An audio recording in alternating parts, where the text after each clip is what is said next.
такой вопрос у меня к вам именно как к каббалисту. Это духовный корень денег.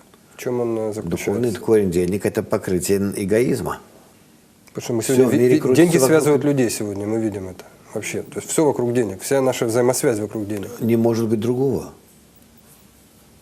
Если я связан с другими тем, что я даю и тем, что я получаю, то эквивалент отдачи или получения, измерение, мера моей отдачи и мера моего получения от других, то есть коммуникация между нами, она измеряется, естественно, в силе. Сколько я даю и сколько я получаю. То есть деньги – это сила, в принципе. Да, конечно. Мера силы. Как же это мне измерить? Только в каком-то эквиваленте. Мы взяли за этот эквивалент деньги. На иврите деньги называются кесов, от слова кисуф, от слова покрытие. То есть покрытие эгоизма. Насколько я могу покрыть свой эгоизм, настолько я могу отдать. Это средство общения в духовном мире. В нашем мире, насколько я могу покрыть свой эгоизм для того, чтобы его обслужить деньгами, настолько я вхожу в контакт, могу взять или дать в нашем мире. А вот этот переход именно от натурального обмена, когда просто менялись именно какими-то вещами, до вот этого обмена уже деньгами, это тоже какое-то есть соответствие, это рост какого-то эгоизма или как, это эволюция в этих Это отношениях? уже эволюция, это просто дело в том, что в принципе до 20 века, можно сказать, драгоценные металлы использовались в качестве средства общения. Камни можешь использовать, но камни это для этого надо понимать, кто и что. А мера веса, она всегда была у всех. И можно было взвешивать, и можно было... Золото? Золото, да. Золото, серебро. Нет, бывают и другие металлы. Но, конечно, в наше время есть металлы, которые стоят намного дороже, чем золото. Это естественно. Вообще это есть такие соединения. Но дело в том, что когда начало общение между людьми приобретать столь огромный массовый характер, когда человек не просто ездил к своим ягненкам в город, продавал его на рынке и покупал вместо этого там что-то ему надо было, какие-нибудь там грабли, вилы и так далее, и вез их обратно к себе домой в деревню.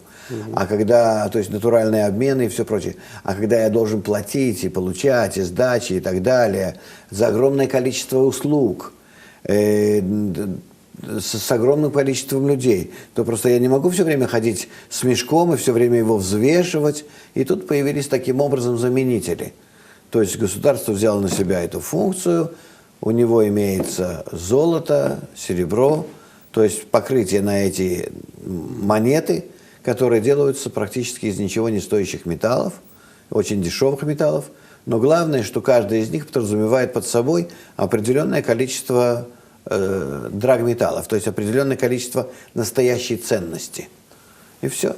Но проблема в том, что в наше время начинают печатать, штамповать столько, что покрытия этого нету. И поэтому мы находимся в мире, в котором производится огромное количество ненужных товаров, производится огромное количество денег, которые ничего не покрывают, и люди играются в эти...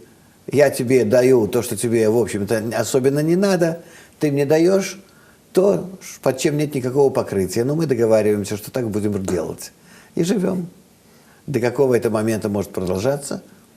Практически сколько угодно времени. Потому что никто не может предъявить сегодня другому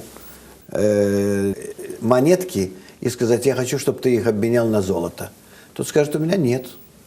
Что ты можешь сделать? Представь себе, к американцам все придут с долларами и скажут, мы хотим, тут сказано, что каждый доллар, допустим, стоит 1 грамм золота, мы хотим это золото вместо долларов.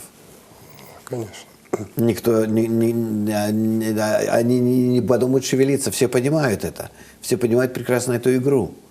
И поэтому деньги в нашем мире сегодня это очень такой опасный и доживающий свое время эквивалент силы.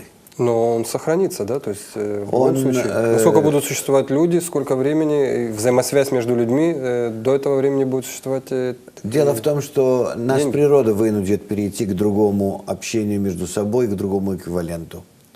Потому что мы придем к такому состоянию, когда мы вдруг начнем обнаруживать, что нам не нужны деньги в том виде, в котором они сейчас. Нам не нужно такое общение, такое огромное количество товаров и услуг. Люди начнут удовлетворяться внутренним своим состоянием связи друг с другом через виртуальную связь и через духовную связь. И тогда человек будет потреблять в своей земной жизни минимально то, что ему надо, необходимо для того, чтобы просто существовать. А все остальное он не будет чувствовать материю, как чувствовал сегодня. Он будет чувствовать больше дух. А на материи у него будет оставаться только столько, сколько надо для поддержания духовного тела, как сегодня. своего физического тела. Многие люди покупают за городом или там в горах где-то дома и там живут. Или, Ну, может быть, таким образом. Нет, я не к этому. Ты представь себе, что сегодня у тебя стопроцентное твое желание, оно уходит на то, как окружить свое тело максимально комфортно. Да. А придет время, когда 90% твоего желания будет чувствовать себя комфортно, когда она находится в духовной связи с другими, ощущает их. Оно как бы витает в виртуальном пространстве, в духовном пространстве, в связи между с остальными. И там оно получает насыщение, наполнение. И остается наше животное тело, которое необходимо помыть, покормить, положить спать и так далее. То есть дать ему то, что ему необходимо как животному. Тогда исчезнет огромное количество производимых в нашем мире сегодня товаров и услуг. Ну, это практически как сегодня есть люди, которые живут в интернете, им практически ничего не надо. Да. Только там чуть-чуть, чтобы там что-то было поесть, и все, они даже не выходят. Да. Вот к Можно такому одеться, состоянию, если заработать мы там и так придем, далее. тогда постепенно деньги начнут отмирать, терять ту основу, ради которой они созданы. Они ведь произошли, почему мы их заменили на драгметаллы и на все прочие штуки,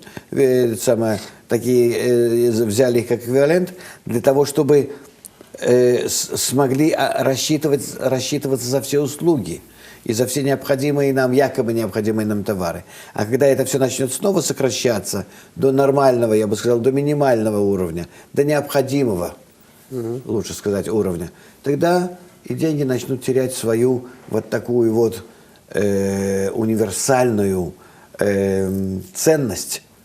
И снова придут к состоянию люди, когда они будут использовать их в строго таких разумных, минимальных пределах, необходимых для существования тела. Все остальное у человека будет на духовном уровне. Окей, это ваше видение будущего. Я абсолютно четко это вижу.